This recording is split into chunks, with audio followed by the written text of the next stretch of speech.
환자혁명 조한경 즈음. 환자들을 향해 병원에 오라고 외치는 대신 자기 병에 더 큰 관심을 가지라고 잔소리하는 의사. 감기에 안 걸리는 사람은 없다. 하지만 감기가 어떤 병인지 잘 아는 사람도 별로 없다. 감기는 의학적으로는 상기도 감염증, 그 중에서도 급성 비인두염을 말한다. 원인은 바이러스, 콧물 감기를 주로 일으키는 리노바이러스, 고열과 몸살을 일으키는 콕사키 바이러스, 아데노바이러스 등 200여 가지가 넘는 다양한 바이러스가 원인이다. 일기예보를 보면 환절기에 감기 조심하라는 말을 자주 듣는다. 갑자기 날씨가 추워졌거나 또는 더워졌거나 일교차가 심할 때 걸리는 감기는 반드시 바이러스에 의한 것이 아니다. 바이러스와는 관계없이 우리 몸이 외부 환경 변화에 맞추기 위해 부대끼는 유사 독감이다. 우리가 흔히 감기라고 생각하는 증상인 발열이나 콧물, 재채기뿐만 아니라 변비, 설사, 피로 등을 동반하는데 바로 유사 독감이다. 환절기 외부 온도 변화뿐만 아니라 과도한 노동이나 갑작스럽게 무리한 운동, 스트레스, 수면 부족에도 비슷한 증상이 나타날 수 있다. 가장 좋은 예방법은 수면이다. 몸살 감기에 걸렸을 때는 쉬어가라는 몸의 신호로 받아들이면 된다. 감기와 독감을 같은 병으로 여기는 사람들이 많다.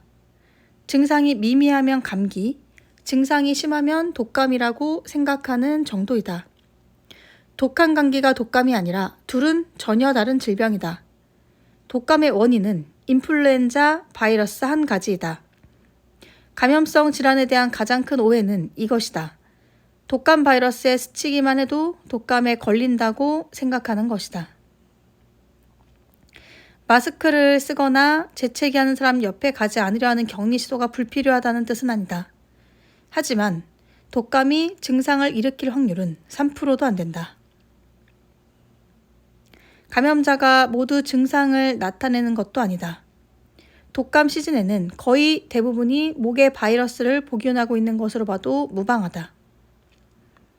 이 개인 면역력을 결정짓는 것은 단순히 백신을 맞았는가 안 맞았는가의 여부보다 영양, 수면, 스트레스, 위생 이 4가지가 가장 큰 작용을 한다. 이 책에서 단 하나의 챕터만 읽어야 한다면 나는 주저하지 않고 이 챕터를 꼽을 것이다. 불행하게도 현대인들이 가장 간과하는 것 중 하나가 수면이고 따라서 가장 부족한 것이기도 하다. 당뇨, 고혈압, 고지혈증, 비만 모두 수면과 관련이 있다. 우울증이 악화되기도 하고 면역력을 떨어뜨려 감염성 질환이나 암 발생 위험도 증가한다. 오스트레일리아의 한 연구에 따르면 깨어있는 시간이 17에서 19시간 이상일 경우 인지장애 수준은 혈중 알코올 농도 0.05%의 음주 상태와 비슷한 수준으로 드러났다. 그런데 잠을 자지 않고 몇 시간 더 깨어있을 경우 인지 능력은 급격히 떨어져 혈중 알코올 농도 0.1%와 유사한 수준에 이르게 된다. 이는 법적으로 음주운전에 해당하는 수치이다. 그리고 수면 시간보다 중요한 것이 숙면이다. 잠을 깊이 자지 못하면 뇌파가 불안정하여 탄수화물을 찾게 되고 이는 그렐린의 분비를 증가시킨다. 그렐린은 일명 공복 호르몬이라고 불리는데 말 그대로 배고픔과 식욕을 유발하여 밤 늦은 시간에 음식을 찾게 만드는 주범이다. 수면에 가장 큰 방해가 되는 것은 전파 공해이다. 잠자리에 들기 1-2시간 전에는 핸드폰이나 태블릿을 내려놓고 종이로 된 인쇄물을 읽는 것을 추천한다. 빛이 나오는 핸드폰을 들여다보고 있으면 눈을 덜 깜빡이게 된다. 이는 뇌 활동 증가로 이어져 잠드는 것을 어렵게 한다. 멜라토닌 수치는 빛과 반비례로 오르락내리락 해서 저녁 시간에 집안 조명이 너무 밝은 것은 좋지 않다. 잠자는 동안 낮은 조명에 노출되는 것만으로도 낮 시간 동안의 뇌 기능과 컨디션이 영향을 받는다. 경쟁적인 세상을 살아가는 현대인들이 충분한 수면 시간과 숙면을 취하기란 쉽지 않다. 이는 매우 현실적인 문제이다. 하지만 건강을 위해서 혹은 날씬해지기 위해서는 숙면을 취하는 것 그리고 충분한 잠을 자는 것이 중요하다는 사실은 변함이 없다. 미운 사람도 용서하고 긍정적인 생각을 가지고 평안한 마음을 유지하는 것이 중요하다.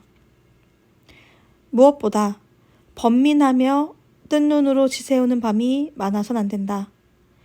그것이 일이 되었든 돈이 되었든 관계가 되었든 상관없이 잠보다 중요할 순 없기 때문이다. 푸탈레이트는 플라스틱을 말랑말랑하고 유연하게 가공하는 데 가소제로 사용된다. 푸탈레이트는 다른 어떤 화학물질보다 인체 오염률이 가장 높다. 요즘 6살짜리 아동과 40대 성인에게서 비슷한 양의 푸탈레이트가 검출된다. 아이들이 그만큼 일찍부터 환경 호르몬에 노출되고 체내 축적이 되었다는 것이다. 푸탈레이트는 식품 첨가물이 아니라 포장 재질에서 온다. 플라스틱 물병, 플라스틱 젖병, 음료수 캔, 알루미늄 캔 안쪽에 투명하게 발려있는 플라스틱, 식품 포장지, 그리고 플라스틱 용기를 제조하는 데 푸탈레이트가 사용된다. 가장 심각한 것은 스티로폼 컵이다. 거기에 뜨거운 물을 부어 커피를 타 마시는 것은 최악이다. 컵라면도 마찬가지이다. 그 밖에도 카펫, 샴푸, 비누, 화장품, 면도젤, 헤어젤, 네일 폴리셔, 매트리스, 벽지, 장난감, 가구 접착제 등에 사용된다. 가장 큰 문제는 너무 광범위하게 사용되기 때문에 피할 길이 없다는 것이다. 일단 아쉬운 대로 환경 호르몬이 들어간 물건을 덜 사용하도록 최대한 노력하면서 독소를 배출하는 음식을 섭취하는 것이 좋다. 십자화 식물이 푸탈레이트를 배출하는 데 도움이 된다. 브로콜리, 콜리플라워, 케일, 복초이, 방울 양배추, 양배추 등이 이에 해당된다.